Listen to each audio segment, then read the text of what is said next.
All right, so what's up, everybody? We back at it. So I put the hair tea into my infinite sprayer, and so I'm just gonna go in and feed that natural hair, that natural product. So I mean, if you think about it, it makes sense. I created a hair tea growth system to where I would provide teas with herbs that promote hair growth. So the teas you can drink, and then there's another set of tea in the kit to where you use topical for your hair. And I mean, that was my system. When it comes to hair growth, it's not just about what you're putting on your hair, but it also has a lot to do with what is going on underneath your scalp. So, but of course, when it comes to more coarse hair, it's important to hydrate the hair. And I'm going to tell you, when you see me put in the flaxseed in, I love flaxseed. When I finished washing my hair, the flaxseed was absolutely, it brought out the true texture of my hair, and it was so soft and easy to manage. Okay. And I didn't experience as much breakage as I usually do, but my hair pretty much breaks off more so during the winter time. So here I'm going in with the flax seed. So through this video, you're also going to see me putting together water for me to drink throughout the day. So that consists of lime, lemons, and cucumbers. And, I just put it in this container and leave this container out for the day. So anytime that I get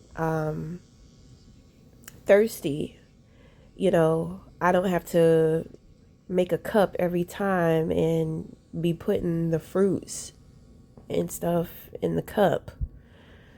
Okay. So I'm just going in with my flaxseed, and I let that sit for a little bit before I went in and washed. And at the end, you're going to see me blow drying my hair, and we're going to get straight into finishing out our little projects. So I was enlightened that my spirit guide, well, I was enlightened from my spirit guide that, you know, the more quicker projects, okay, so that's me doing my water. Okay, so this is really good for your stomach. Okay, so I have a lot of things that go on with my stomach and my intestine, just like my mid area, you know. So I have been detoxing and I have been purging. I'm gonna tell you, I done got off a topic, but I'm gonna tell you after. So getting back to the art therapy, so I was enlightened that the small projects that we're working on is helping us to forgive us for the situation. And that makes sense because I've been having thoughts of like struggling with, well, for one, it's kind of like been denial.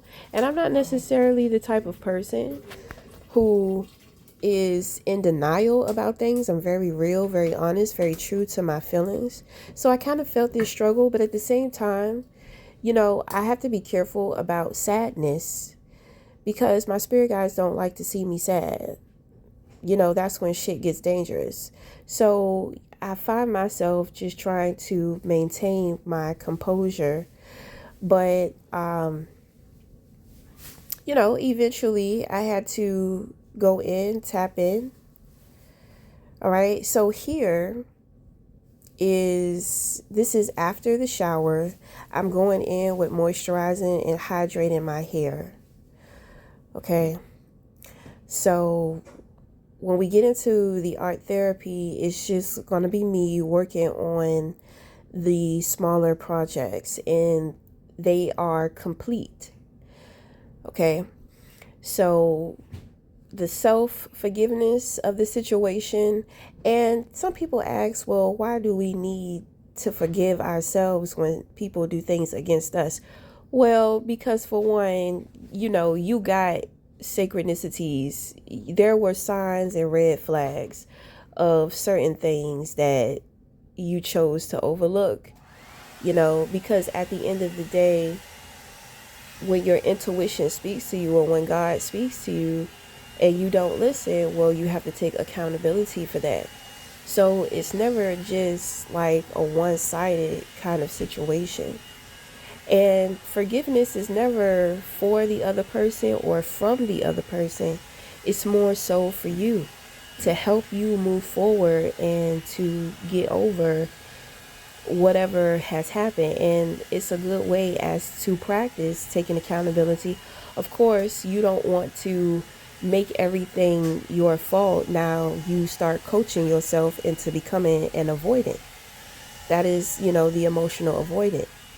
So, through these healing processes, it's very important that we stay true. So I could just kind of feel somebody trying to resist,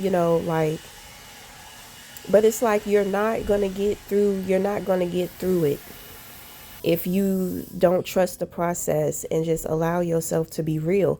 This is the relationship with you and yourself, which is also the relationship between you and God and the divine. So if you think about a relationship, well, we want somebody who's going to be honest with us, right? We want somebody who's going to be compassionate towards us when we're going through challenging times, right? So we have to learn how to be that for ourselves first. Okay? So, and in doing so, we find ourselves becoming more solid, more stable, and more empowered. Like I tell people, you are not empowered without a higher power. Okay? So, from now on, we are about to get into the video. I'm going to speed a couple of things up. So, until the next time, we shall talk again. Ciao.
so we are going to get into talking about an experience that I had. It was very spiritual, very supernatural. So years ago, I got an incarnation reading from the Pan-African Religion Society community, and I have a lot of incarnation with Het Haru. I believe this was in 2016, maybe 15. And, the priest, he tells me, he says that you won't come into your purpose until you get rid of the spoiled within you, right? So I had to go on this journey with learning how to heal myself and understanding, what this guy was telling me. I knew what he was telling me because he was talking about sex. Okay, so I used to have a really big problem with sex, okay? So, and just like sexual health, period, and just like respecting my body, getting more into my body, valuing my body more, myself, my temple. So about last month, it was actually, I believe it was in April, because this was my son's spring break, and we went to go see my sisters for the week of his spring break. Okay. So I'm going to tell you, I had been getting nudges of Sophia, right? So Sophia is also known as Isis. But the thing is that she was very distant, and I was really excited because I thought I was going to be working with her. But, she's a big deal. And you have to be initiated to work with her, and at the same time, she was my transformation from my incarnation of Het Haru. So if you know anything about Het Haru, she is the deity. She represents love, peace, dance, art, music, sensuality, sex, all that type of stuff, right? So she was poisoned through honey. So it has always been a mystery as to who poisoned her. So I actually ended up finding out that she was poisoned by one of her mentors. And this mentor was not of the Egyptian or the Pan-African. I discovered that there was a lot of cross alliance and a lot of cross collaborations between cultures when it came to the gods and the goddesses. So, of course, you had your more lighter gods and goddesses, but you also have your more darker. Okay, those of the darker arts. So me and my sisters, we went out to eat, and I'm going to tell you straight up, like, bitch, I got fucked up. I was high as a motherfucker. I was drunk, like, I just didn't know what to expect because I knew it was some freaky shit going on. I had, in my house, there has just been a lot of warfare, not in my house, but just dealing with the warfare period. It has just been so goddamn thick. So I was like, bitch, I'm about to lose my mind because I don't know what the hell is going to happen. Like, fuck it, I'm going to be in full faith, because during the time to where I'm going to be with my son and with my sisters, we're going to rock out and have a good time, because I haven't been to my sisters' homes in 2 years. And I'm going to tell you about that too. Individuals have been trying to attack my sister, and see, they have been activating her spirit guides too. They activate a lot of mine, but when they try to come for her, they activated a lot of her shit too. I'm going to tell you who she working with, but the last time I was up there, he spoke and he said, stay out of his way. Now, 2 years later, with the story that I'm about to tell you now, when I walked into her house, when I settled in, he told me the same shit. So I was just like, okay. I didn't know who her spirit guide was, but I'm going to tell you who he is later. So anyway, me and my sisters, we get into the lift.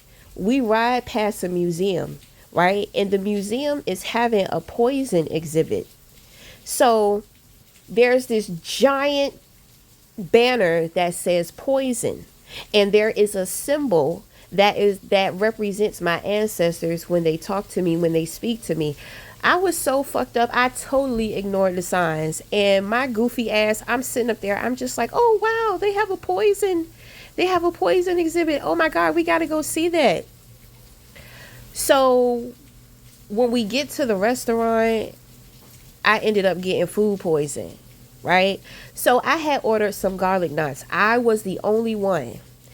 Now, before I get into the story, the supernatural freaky shit that was going on had a lot to do with me having visions of seeing myself on the outside of myself. It was just coming periodically, like different flashes. Like there were multiple different people watching me from all type of angles, right? When we got into the place, now this place, I mean, it's predominantly white, right? But when it comes to spirit, it's not about white and black. So, but of course, people know how smart I am, so they're always trying to cloak themselves when they're being monitoring spirits. They're always trying to cloak themselves. I knew it was a lot of people trying to come up against me and ambush me because I could feel the energy within my home. But I also could feel that I need to take this trip. I'm trying to tell you, sometimes I don't know what the fuck going on. So I get into this place and immediately, it's just weird, right? For one, before we even go to the place, when me and my son first touched down in Richmond, I'm getting a lot of compliments on my hair. So my hair is blue and black, and it's a lot of white people complimenting me. And I'm just like, oh my goodness. Like, why am I getting so much of the attention from the white folks? Why do they like my hair so much? So I then realized it had a lot to do with politics. And I'm going to say this, and I'm going to say it as nice as I can. When white people's belief around politics is very mentally damaging. Okay, so somebody needs to get a hold. Okay, because I know for sure too that in a practical sense that I was being targeted.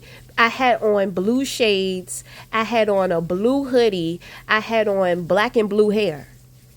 It screams Democrat, but I like the fucking color blue. So when we go into this place, I can feel that somebody is triggered the moment that we sit down. Okay, so I end up ordering some garlic knots and pizza for my sisters and my son.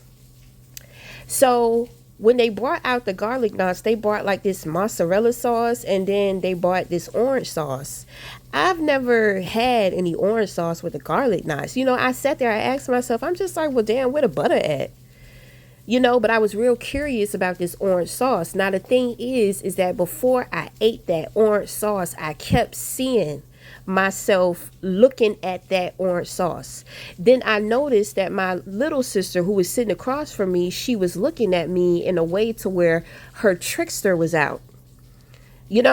So long story short, I ended up eating the sauce. I ended up getting food poisoning. And it's crazy because I was on mushrooms too. Bitch, I was doing mushrooms.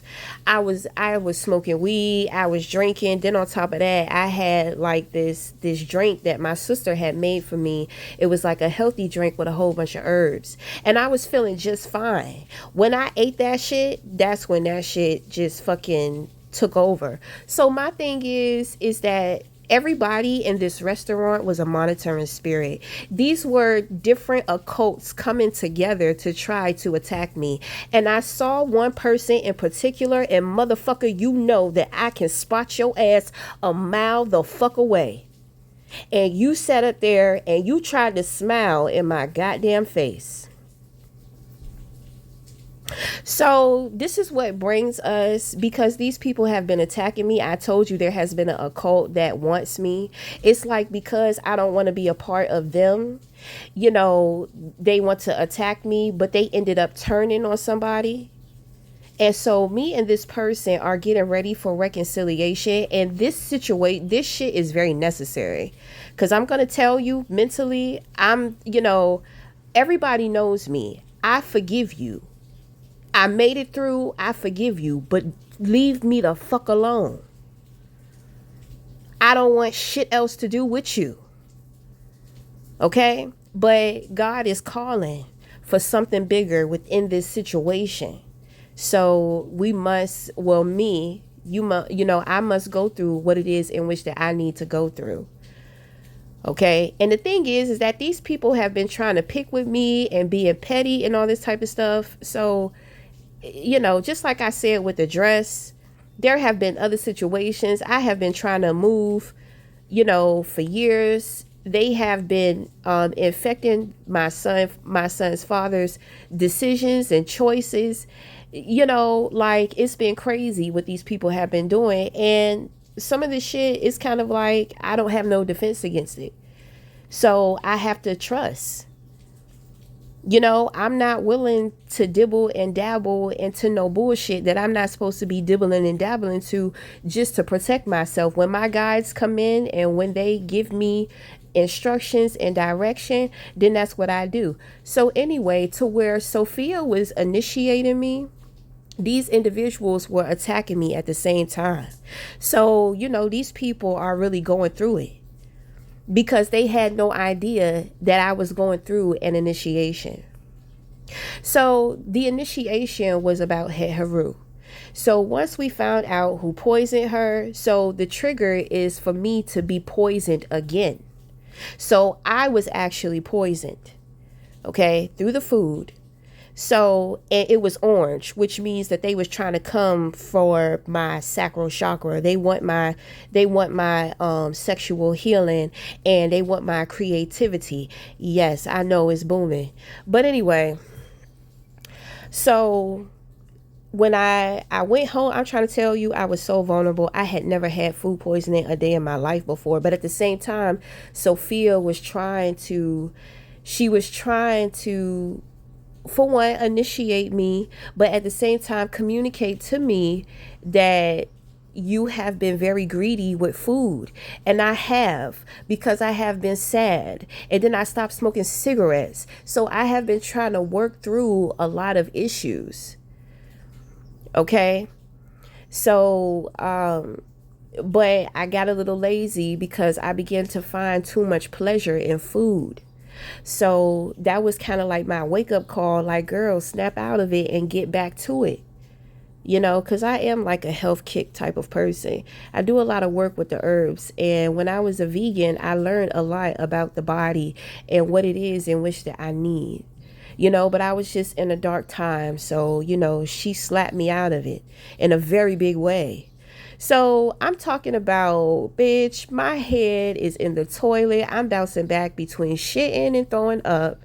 It got to a point to where I just didn't have it in me no more to get up to shit. So I'm throwing up and shitting on myself at the same time. My sisters is coming in there checking on me, making sure I'm okay. My ass is out and some more shit. Like my little sister does Reiki. So she was helping me. I think that things would have been a lot worse if she was not there. But I could feel her touching me. I was just like, oh my God, she touching me again. Every time she touched me, I could feel her moving some shit in my body. I'm just like, oh my God. So after everything cleared up, there was a male spirit guide that asked me, was I going back there? And I was just like, well, hell yeah, I'm going back there. They got craft beer. They got some good beer. I love craft beer. I'm just never going to eat from there ever the fuck again. Now the thing is that my little sister, she had a feeling that I should not eat the orange sauce, but she didn't say anything. She didn't want to say anything because she didn't want to mess up me having a good time. You know what I'm saying? Especially because it's been like 2 years since me and my son had been up there. So, I get where she was coming from. And she helped heal me. So it was all good. Okay. So, Sophia ended up telling me, what everything was truly all about. So I was just like, oh, okay. So yeah. Now, it seemed like shit just keep happening, but the way it's happening is happening very pettily. Like people are being very petty. Like they're trying to get me to be upset about certain shit. So after going back to Sophia, so the thing is that we have healed the incarnation of Het Heru. So now things are switching over for me, and they're switching over for me in a more darker way, to where, and I spoke to God about this because I was a little timid. God says, trust me, you need to learn certain things. If it was not for you, I would not guide you to it. I would not allow, these people to come or move towards you. We're taking it up a level within your faith. Okay? And within your abilities. You're constantly showing and proving that you are trustworthy. So I said, well, okay. So, there's been like little petty shit happening, like little disappointments, but I'm so used to being disappointed. Bitch, I don't even care. My mind is trained in a way to where, I look for solutions. I look for the brighter side of things, no matter how disappointing the shit is. So, it's starting to kick up because they're starting to collaborate with people in my life. They're using my son's father's family once again. They're using my family once again. They're using that voodoo to use them as vessels to do certain things, against me and my household. So I ended up finding out that my sister's spirit guide is Imhotep. So I don't really know too much about Imhotep. Whenever a spirit, I know he's an Egyptian. Okay, but that's all that I know, and something about a tongue or something, but that's all I know. And when I'm introduced to the spirit guides, I don't try to research them and look shit up. I'm allowing for them to connect to me through the experience, because a lot of shit that's written, that shit is not true, and there's a lot of information and a lot of stories that took place eons and years ago, to where these stories have not been told, and people don't know. It's like they don't know the in between of the black and white that they already know. Okay, but anyway, that is my truth, that is my realization, that is my epiphany. So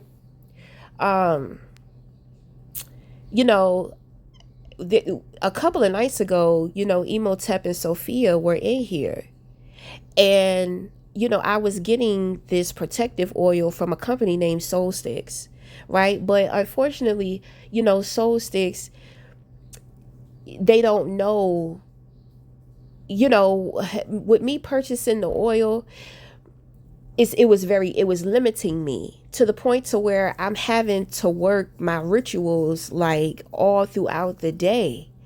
You know what I'm saying? I can't even really focus on anything else. So Imhotep and Sophia came to me and they helped me create a very powerful oil. Very powerful oil. So, I'm just like, well, why are you making it easier for me, or what's happening? And the thing is that, it's getting down to the wire for people. So now they really trying to opt the fuck up. So now we got to kick it up a level with the shit in which that we do.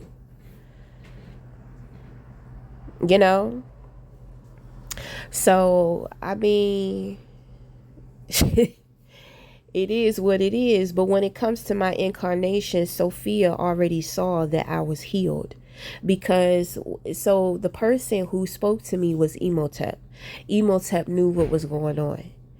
Okay. So, that's when he asked me, would I go back? And I'm just like, yeah, like, I'm not scared. I'm a love warrior, and I'm not going to stop being that way. Like, I'm not going to continue to go somewhere where I'm purposely being poisoned, but that's not the case. That was just an initiation. At the same time, it was an attack, but dealing with a whole bunch of monitoring spirits. So, I mean, it is what it is. You know, I have proven that I have done the work in healing Heru from her incarnation. So it's kind of like what's taking place in the astral plane is that now Heru and her mentor that poisoned her are going to come together and they are going to reconcile too. And the thing is that we are preparing ourselves for this because if some shit go wrong, we have done everything that we needed to do for us in order to be able to walk away unscarred, you know, or not having the resentment in our heart. Because sometimes, you know, people are expected to reconcile and thinking that that is going to be something that is going to be mutual. Okay. So the thing is that if it's not mutual, then we find ourselves being triggered once again back into the pain. That's why I say forgiveness is for you. Okay. So we take care of us, we clear us out. So if we have to experience some type of disappointment or whatever, we're going to walk away from the situation unscathed, untouched. And that individual will now have created some type of imbalance that they will not be able to put back into balance. So catch 22, baby. You know, all you have to do is worry about you and keep you intact. Stay connected to you. Okay? So we're going to wrap it up there. Until the next time, talk again. Ciao.